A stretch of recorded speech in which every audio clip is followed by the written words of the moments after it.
नमस्कार, विदर्भ मीडियामध्ये आपलं स्वागत आहे। मी आहे अपर्णा। चला तर बघूया ग्रामीण घडामोडी। महाराष्ट्र सरकारने लॉकडाऊनमुळे ऑटो टॅक्सी चालकांना मदत देण्याची मंजुरी दिली होती, तर डायरेक्ट त्यांच्या बँक अकाउंटमध्ये पैसे ट्रान्सफर करण्याचे मुख्यमंत्र्यांनी म्हटले होते। टॅक्सी परवाना धारक व चालकांना ऑनलाईन फॉर्म भरल्यावर सरळ त्यांच्या अकाउंटमध्ये पैसे येतील, 1 महिन्याचा कालावधी लोटला तरीही आजपर्यंत कोणतीच मदत मिळाली नाही। ड्रायव्हर लोकांना उपासमारीची वेळ आली आहे। लॉकडाऊनच्या नियमावर 2 प्रवाशांना नेण्याची परवानगी दिली आहे, पण वाढती महागाई, पेट्रोल डिझेलचे भाव, तर अशातच सोशल डिस्टन्स कमी प्रवास नेऊन डिझेल पेट्रोलचे ही खर्च निघत नाही, म्हणून बरेच टॅक्सी ड्रायव्हर टॅक्सी चालवत नाही व प्रवाशांना टॅक्सी मिळत नाही। सूत्रानुसार पोलीस प्रशासनाकडून चालान देण्यात येते। टॅक्सी चालकांनी काय करावं? दिवसभर टाळकळत बसावं लागतं, तर रोजचा खर्च कसा निघणार? एकीकडे सरकार मदतीचा हात देते, तर दुसरीकडे अनेक प्रश्न आहेत। गोंदिया जिल्हा प्रशासन यावर गंभीर विचार करून निर्णय घेतला पाहिजे। ग्रामीण क्षेत्रातल्या जनतेला या भीषण महामारीमध्ये हॉस्पिटलला जाण्याकरता गाड्या उपलब्ध होत नसून तासनतास उभे राहावे लागते। गोंदियावरून सतीश पारधी यांचा रिपोर्ट। उसमें भी हमको दिक्कत है। आज तो कोरोना है, इसमें भी हमको दिक्कत है।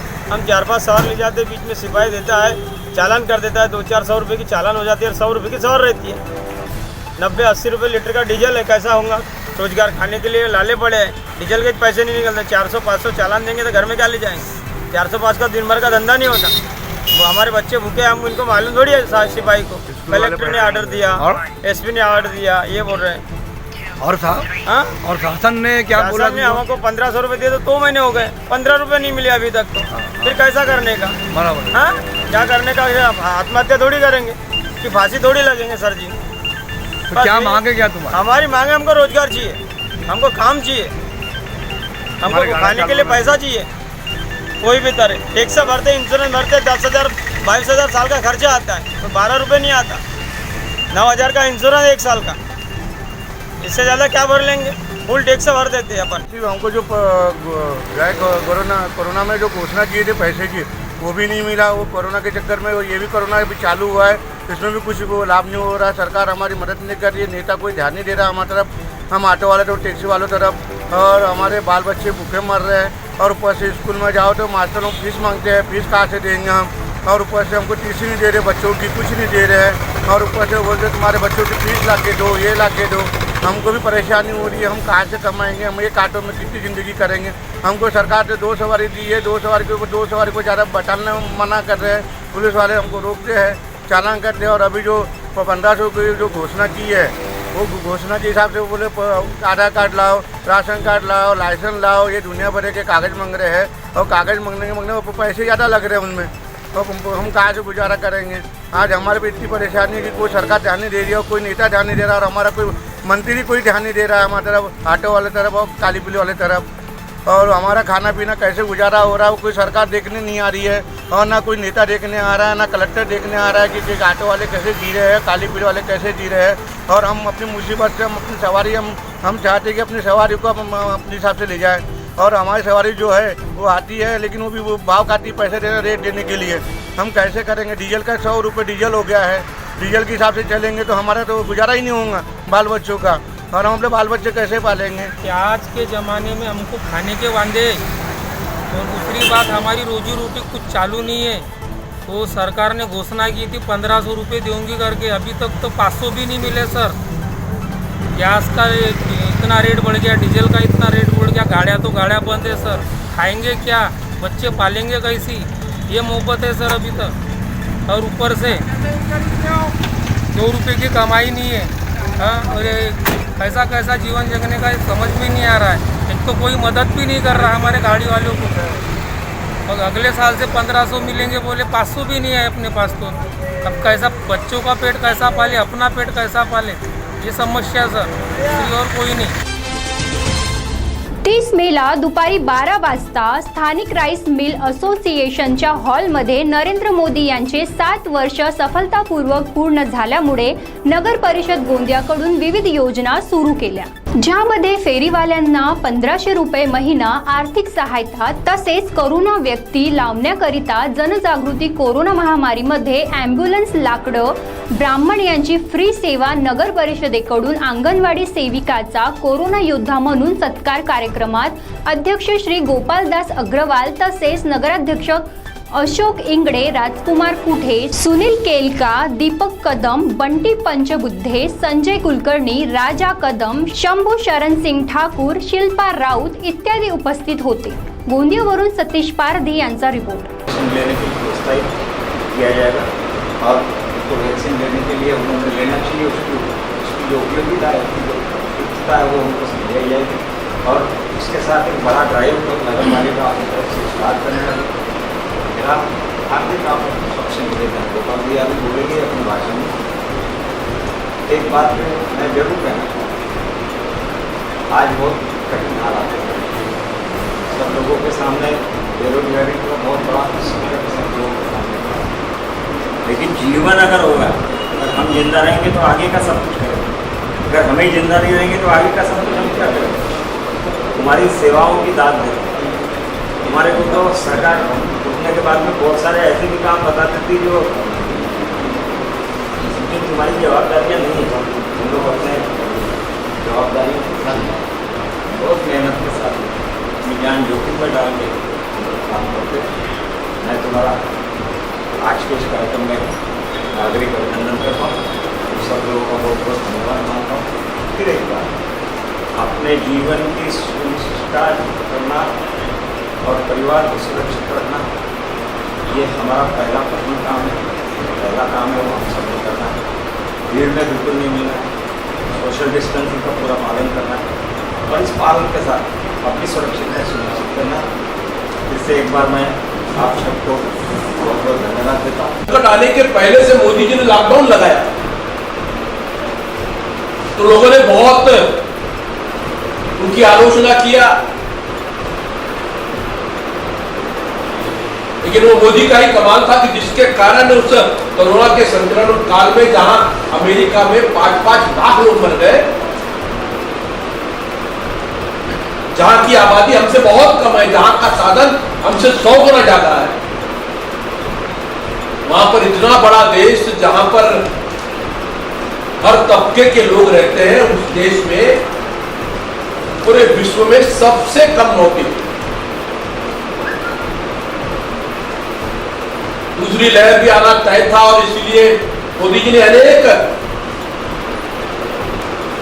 काम, चाहे वो वेंटिलेटर हो, पाइपें हो, ऑक्सीजन की बड़े बड़े प्लांट लगाने की बात हो, उन सबके लिए पैसा हर जिले में भेजा और राज्य सरकारों ने दुर्लक्ष्य किया। पूरे देश में एक भी प्लांट नहीं लगा। वेंटिलेटर पहुंचे तो उनका उपयोग शुरू नहीं हुआ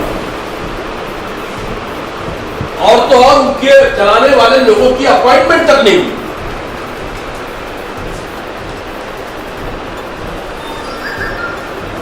और जब जान पर बनाई तो सब कुछ मोदी ने करना है और मोदी ने करके दिखाया। 80-80 टन के लिए पूरी की पूरी ट्रेन ऑक्सीजन लिक्विड भेजने के लिए चलाई। रेमडेसिविर का उत्पादन इतना होने लगा कि अब 50 लाख डोज तो खाली केंद्र सरकार के पास उपलब्ध है। काम चालू है, उसमें हमको बहुत सारी समस्या आई, यहाँ तक कि लोगों ने इन्हें हमला भी किया आशा वर्करों पे, लेकिन हम लोगों ने कभी हार नहीं मानी। और उसके जैसे वो हम कोविड के बदल जो काम कर रहे थे उसमें हमको सिर्फ 1000 मानधन था। हमने अपनी जान को जोखिम में डाल के कभी हम लोग पीछे नहीं हटे। लोग को टेस्टिंग से लेकर तो वैक्सीनेशन के लिए उनको होम क्वारंटाइन है तो उनको घर घर जाके विजिट, लोगों को समझाना, हमको बहुत सारी परेशानी आई। आज के ज़माने में 1000 में होता क्या है? हमारे बाकी के काम करके हमने कोविड के इस महामारी में हमने बहुत योगदान दिया है। इस काम के लिए हम कभी पीछे नहीं हटे। तो हमारा ऐसा है कि नगर परिषद की तरफ से हम लोगों के लिए कुछ यानी मदद मिले, आर्थिक कुछ हमारी समस्या है इस पर कुछ थोड़ा सा विचार करें, ये हम लोगों की इच्छा है। हम लोग काम के लिए तो कभी पीछे नहीं हटे, हमने पैसा देखे ही नहीं कि हमको 1000 रुपये मिल रहा है और हम इतने जोखिम का काम कैसा कर रहे हैं। आमगाव तहसील अंतर्गत कुंभारटोली स्थित आरोपीला चोरीच्या प्रकरणात जिल्हा अपराध शाखेने गजाआड केले होते, तर पोलीस कोठडीत आरोपी राजकुमार अभय कुमार 30 वर्ष यांचा मृत्यू झाला। प्रकरणी 5 पोलिसांवर हत्येचा गुन्हा दाखल करण्यात आला असून 1 जून पर्यंत CID कोठडी देण्यात आली आहे, तर सहाय्यक पोलीस उपनिरीक्षक महावीर जाधव हे फरार झाले असून भादवी धारा 302, 323, 34 मामला दर्ज केला असून या सर्वांना आमगाव पोलीस ठाण्यातच ठेवले आहे। 20 मेला नाबालिग सहित 4 आरोपींना पोलिसांनी गजाआड केले होते। 21 मेला सुरेश धनराज रावत, राजकुमार गोपीचंद यांना न्यायालयातून जामीन मंजूर झाला आहे। गोंदियावरून सतीश पारधी यांचा रिपोर्ट।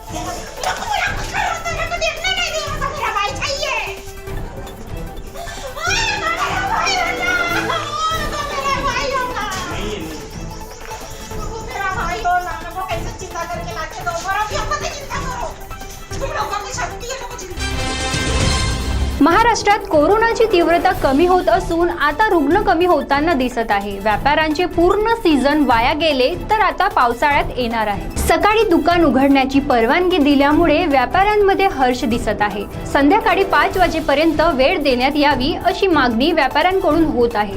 गोंदियावरून सतीश पारधी यांचा रिपोर्ट।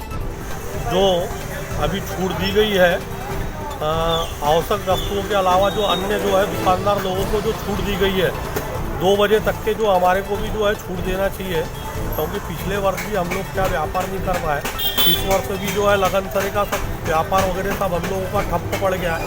अभी फ़िलहाल जो व्यापार जो चालू करने की हमें अनुमति जो है सुबह 7 से 11 तक दी गई है, उसे कम से कम 2 बजे तक के देने का जो है जिलाधीश महोदय ने निर्णय लेना चाहिए, क्योंकि गोंदिया जो है वैसे भी जो है येलो जोन के अंदर आ रहा है, तो इसलिए जो है जिलाधिकारी महोदय ने अन्य दूसरे जो है जिलों के अंदर जिस प्रकार से जो है छूट दी गई है उस प्रकार से हमारे ज़िले में भी छूट देने का प्रयास करना चाहिए।